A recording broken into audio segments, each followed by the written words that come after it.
There she is, Miss ELQ herself. I have security on speed dial.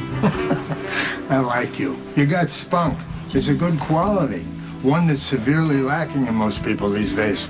I don't appreciate you just showing up here. I don't have time for your maniacal ramblings. I am a busy woman. Even busy women have to eat. Come on in, Emilio. What is this? Dinner. It's something two people share when they're getting to know each other.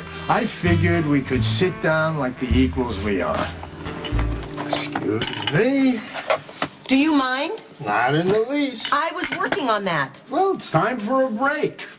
I enjoy pampering the women in my life. Let's get something straight. I'm not in your life, and I will never be one of your women. You'll be the only one. You should at least leave yourself open to the possibility. You're not my type. Is that right? So enlighten me. What is your type? The opposite of you. Oh, come on. Give me some parameters at least. Maybe a few things I can work on. Uh-huh.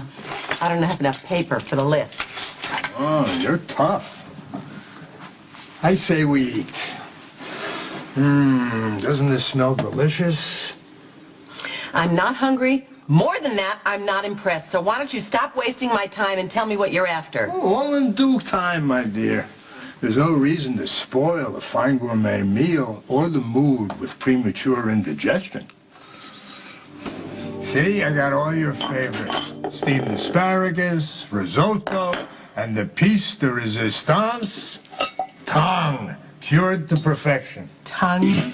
That is disgusting. Cover that thing back up. Oh, I had it brought in special from the city. It comes from this fabulous little deli I've been going to for years, Genovese's, a real mom-and-pop operation. It's such a shame that they'll be closing their doors. Now, I never actually tried this dish, but one of my good buddies from back in the day used to always rave about it. I don't want to walk down memory lane with you. Could you cover that thing up, please? My friend, ex-friend, I should say, he'd be pretty hurt that you don't recognize anything on this table. I don't know your friend. Sure you do. Gino Solito. May he rest in peace. You remember Gino, don't you, Tracy? Well, let me refresh your memory. You robbed his family blind after the poor bastard dropped dead of a heart attack in the arms of a hooker you hired. I don't know where you get these fairy tales about my past. Fairy tales? No. More like true crime drama. Gino Solito was a very powerful man, not to mention a thieving bastard. I was proud to call him friend until our falling out.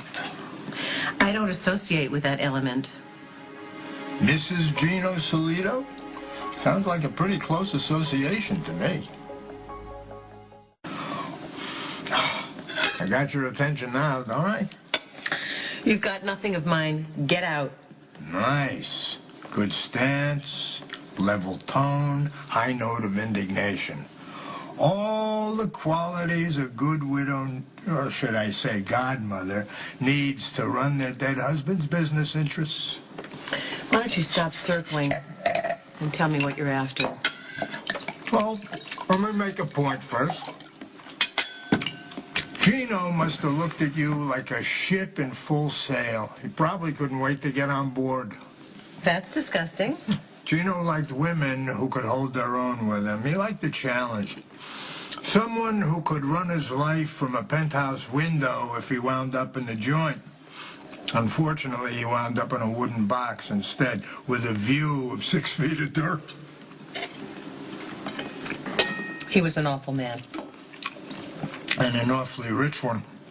Money that I helped him make. I guess what they say is true. You can't take it with you. But you did, didn't you?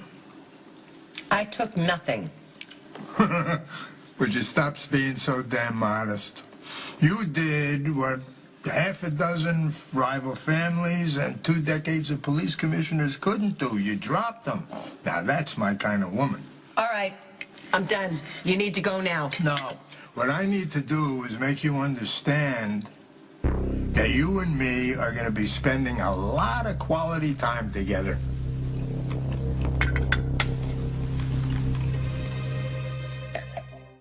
Does it bother you that I find you as repulsive as that tongue? No.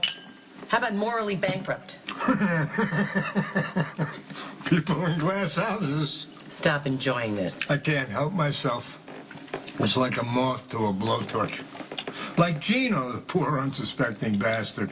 Top dog in the Big Apple back then, and you had him wrapped around your pretty little finger. All right. I was married to him. It's a matter of public record. Big deal. A matter of marital warfare, and the battle was over very, very quickly. The marriage had a tragic end. Well, it was not the kind of ending to the marriage or the evening that Gino had in mind. I hired a hooker to take your place on your wedding night, and what do you know? Poor Gino dropped dead, just like that. You're a little fuzzy on the facts. Fact. Gino's bank account was very memorable, and you were very broke. Okay. That's it. I repeat, get out. I can certainly understand why this conversation is uncomfortable for you here in the inner sanctum. You and I have nothing left to talk about. When we have so much in common, the joy of a hot stone massage, virtue of aromatherapy, and the importance of a good moisturizer. I mean, I had such a pleasant time chatting with you at the spa. I didn't. Since we both enjoy fine dining, I'll see you for dinner tomorrow night at the Metro Court. I'd rather set my hair on fire. Topics on the agenda will be your dirty money. I don't have any. Gino did. He had plenty. His sudden death dovetailed very neatly with a large uptick in ELQ, cash flow and stock value. Sky. That bitch. You should really be nicer to people, Tracy. See you tomorrow. Your shoulders are all bunched up. Why don't you indulge in a nice herbal wrap? It'll do wonders for your tension.